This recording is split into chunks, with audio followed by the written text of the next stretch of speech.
ये संविधान में लिखा हुआ है।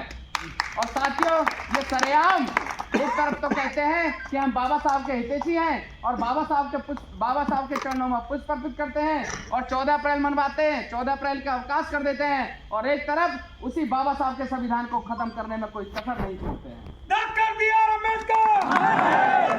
अम्बेडकर। इसीलिए साथियों, हमें सोचने की जरूरत है कि आखिर हम कर क्या रहे हैं। हम इतने विशाल तादाद में होने के बावजूद भी इस देश में हमारी बहनों को क्यों टारगेट किया जा रहा है? हमारी बहनों के साथ अपराध और रेप जैसी घटनाएं क्यों की जा रही हैं? इस देश में हमारे नौजवान साथियों को घोड़ी पर चढ़ने से क्यों लाठियों से पीटा जा रहा है? इस देश में हमारे बच्चों को पढ़ने क्यों नहीं दिया जा रहा है? इस देश में हमारे नौजवान साथियों को मूंछ रखाने पर क्यों गोली मार दी जा रही है?